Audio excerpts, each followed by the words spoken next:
What's going on, everyone? It's a strategy here. So I got my Insta360 X3 just not too long ago, and what's a better things to do to try it out than to show you guys the Tesla FSD V11, and I have the V11.3.6 on my car.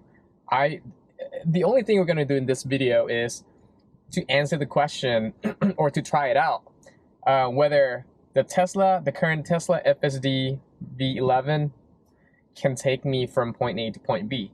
And so I have here, actually specifically, can it take me to Buc-ee's gas station and also the Tesla supercharger? And it is mostly highway driving. So this video, we're going to focus on highway driving, and that's a huge thing with V11, right? It's the merge of the FSD beta city street stack and the highway driving autopilot stack. So it's all using the same software. So we have, this drive is going to be about 10 minutes. It's only 5.4 miles, and we'll see if we need to disengage any at all during this drive. Let's go. I'm going to drive by myself first onto the street, and then I'll activate the FSD. Turn right onto West University Drive. Just because that's what I usually do. So right now we have the FSD auto steer icon, so I'm gonna let it go. By the way, this video I'm not gonna edit at all. So what you see is what actually happened in real time. And it is 360, so you can, if you want to look at my face, you can move the video to see the screen. Hopefully you can see it with this lighting, I don't know. Hopefully you can see the screen in front of the driver as well, so you can see what FSD is doing.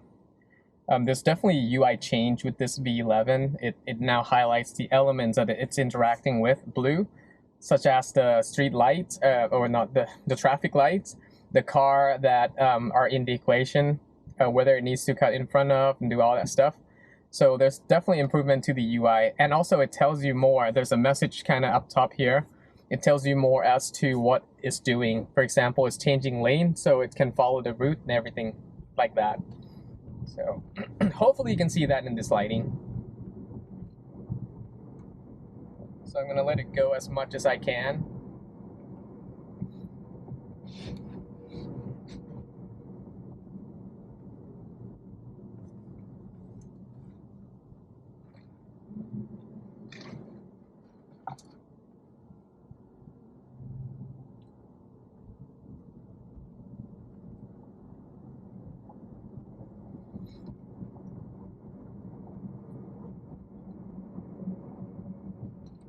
Well, definitely holding onto the steering yoke just so that it doesn't, keep annoying saying that you have to hold the wheel, the yoke.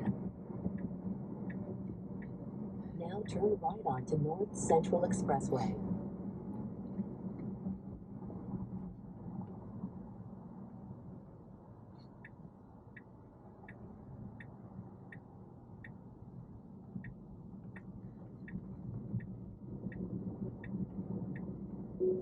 Oh, I should show you.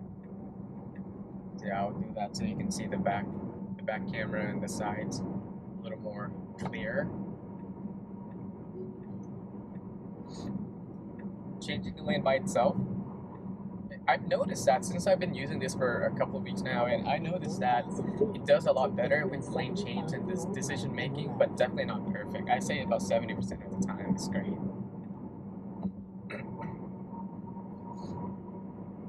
Definitely smoother.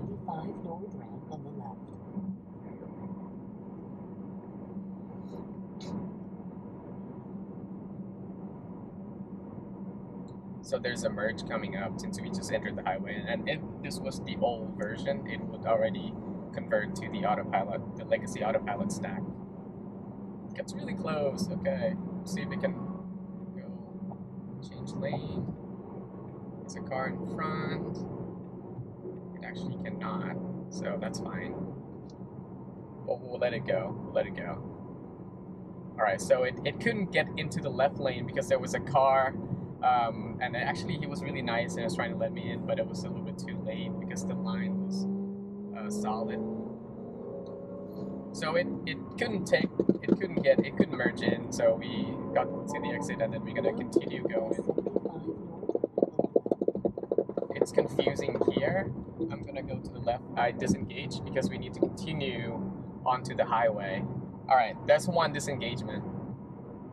Once there's a car stopping here, so I'm gonna not activate it. I'm gonna merge by myself. So that was a fail, obviously. I'm gonna activate it again here.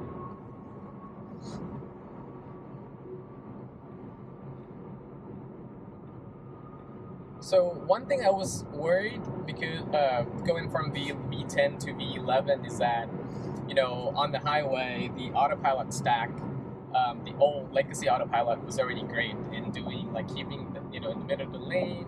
I actually have it set where I have to confirm the lane change before it changes the lane by itself. With V11, well, that uses the FSD beta stack, and you kind of lose that control. So in this new version, there's an option in the settings that you can say, okay, don't do lane change unless absolutely need to for this current drive. And also 3 modes that you can select is chill, average, and assertive. So this is set to average. And therefore, I was really afraid that, you know, losing that control ability, and that would be a disaster. And actually, to my place, like, really nice surprise is that it actually does it really well. The decision making is great. Has been a huge improvement in that regards. And so what I kind of think is that, you know, in V10, right, the old autopilot, it does most of the things for you, and it feels like you're kind of orchestrating or managing the drive without actually doing the drive, but you do the lane change, you make that decision by yourself, so you have that control. But in V11, it's more of, you know, the FSD/autopilot is taking more control, so you lose that control, but it does a great job, so it's pretty comfortable. So that's what I would say, one thing that I'm really impressed with V11. So now we just exited the highway. Typically, this is where this is where it actually usually transition point, I guess, from the legacy autopilot to the FSD beta stack. 1,000 feet. A few lane change here. Sometimes it doesn't wait until it's not a solid line, so there's a few times it actually crosses over the solid line, and the GPS tells us to go right. So as you can see there's a solid line coming, and it's go on top of the solid line a little bit. You're not supposed to.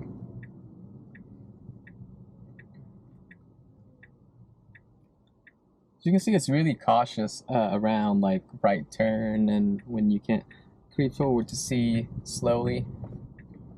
And then 2 lane change here. Let's see if we can make it. There's no cars too. It's a little bit slow sometimes, right? If it were human, like, I would already been in that lane. We'll let it go here. All right, I'm not gonna take over.